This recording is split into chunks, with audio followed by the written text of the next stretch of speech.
आयुष्यात असा दिवस बघायला मिळेल हे मी स्वप्नातही पाहिलेलं नव्हतं, पण मेहनत आणि जिद्दीच्या जोरावर तुम्ही काय करू शकता याचा तुम्हाला अंदाजही नसेल. तर मग मित्रांनो, आजचा दिवस माझ्यासाठी खूपच खास होता, कारण जिथून मी शिकलो तिथेच माझी स्वप्न आकाराला आली. त्या गायत्री माध्यमिक विद्यालय टिटवी मध्ये मला पुन्हा एकदा जाण्याची संधी मिळाली. हो मित्रांनो, तुमच्या भावाला खास आमंत्रित देण्यात आलेलं होतं, कारण माझं नाव आशियन बुक ऑफ रेकॉर्ड आणि इंडिया बुक ऑफ रेकॉर्ड मध्ये नोंदवलं गेलं. आणि या आनंदाच्या क्षणी आदरणीय नानासाहेब पाटील सर यांनी मला स्वतः आमंत्रित केलेलं होतं. ज्या शाळेच्या बाकावर बसून मी स्वप्न पाहायचो, आज त्याच शाळेच्या स्टेजवर उभं राहून सत्कार होणं हा क्षण खरंच शब्दात सांगणं कठीण आहे. जेव्हा सरांनी माझ्या गळ्यात मानाचा हार घातला, तेव्हा डोळ्यासमोर सगळ्या जुन्या आठवणी उभ्या राहिल्या. ते वर्ग, ते मित्र, ती मस्ती आणि शिक्षकांचं मार्गदर्शन. त्या क्षणी एकच वाटलं, स्वप्न मोठं असलं की गाव छोटं असलं तरी चालतं. सरांनी माझ्याबद्दल जे बोलले ते ऐकून अंगावर काटा. आणि जेव्हा मला माझं मनोगत व्यक्त करायला सांगितले, तेव्हा मी फक्त एकच सांगितलं, जर मी इथून उठून इथपर्यंत पोहोचू शकतो तर शाळेतील प्रत्येक विद्यार्थी खूप मोठं करू शकतो. तर आजचा हा सत्कार फक्त माझा नाही, तर माझ्या शाळेचा, माझ्या गावाचा आणि त्या प्रत्येक व्यक्तीचा ज्यांनी मला इथपर्यंत पोहोचण्यात मदत केली.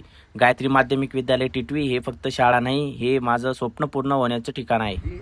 मुलांना सरप्राईज द्यायचं, काही अचंबित करायचे, तर त्यासाठी आपण जमलो. आपली शाळा म्हणजे काय विद्यार्थी मित्रांनो, फक्त पुस्तकी ज्ञान देणारी शाळा नसून तर विद्यार्थ्यांचा सर्वांगीण विकास करण्याची जबाबदारी आपल्या शाळांनी, साहेबांनी आपल्या शिक्षक वृंदांवर सोपवलेली.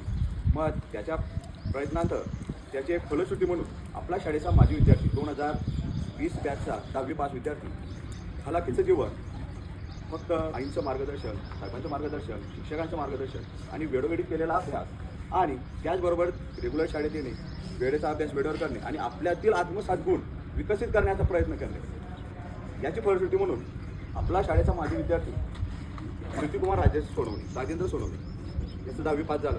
मग त्याच्यात त्याला समजलं की सुप्तगुण काय आहे. मग त्याचं आर्ट गॅलरीमध्ये त्याने ATT केली. परत बी फार्मसीला ॲडमिशन घेतलं. बी फार्मसी सोपं नसतं विद्यार्थी मित्रांनो, खूप कठीण अभ्यास असतो.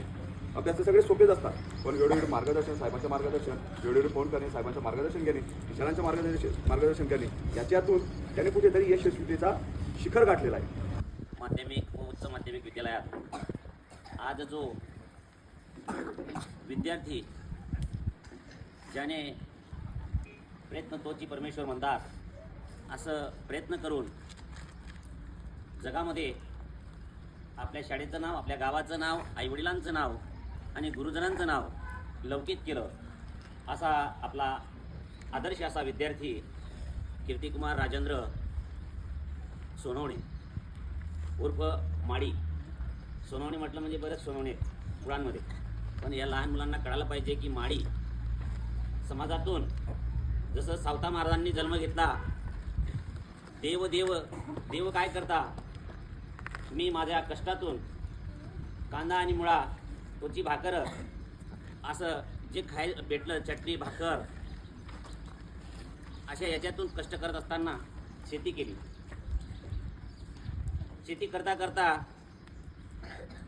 लोक बरेचसे पंढरपूरला जायचे आणि देवदर्शन घ्यायचे, पण माणसाची संकल्पना असली पाहिजे, माणसाचं कर्तृत्व असलं पाहिजे आणि जिद्द पाहिजे. तर अक्षरशः सावता महाराज हे शेतात काम करीत असताना आपला पंढरपूरची विठोबा आणि रुक्मिणीची पैस पडली. की तुम्ही म्हणता की माझा शिष्य कसा असावा, शिष्य असावा तर कीर्तिकुमार सारखा असावा, शिष्य असावा तर खरंच विद्यार्थी जीवनामध्ये त्याने आपल्या या शाळेचं नाव गौरवित करण्यासाठी, आईवडिलांचं नाव मोठं करण्यासाठी प्रयत्न केलेले असावे. तर आजचा लॉग हा कसा वाटला कमेंटमध्ये नक्कीच सांगा, आणि असाच तुमचा सपोर्ट कायमस्वरूपी माझ्या पाठीशी राहू द्या. धन्यवाद. भेटूया पुढच्या ब्लॉगमध्ये.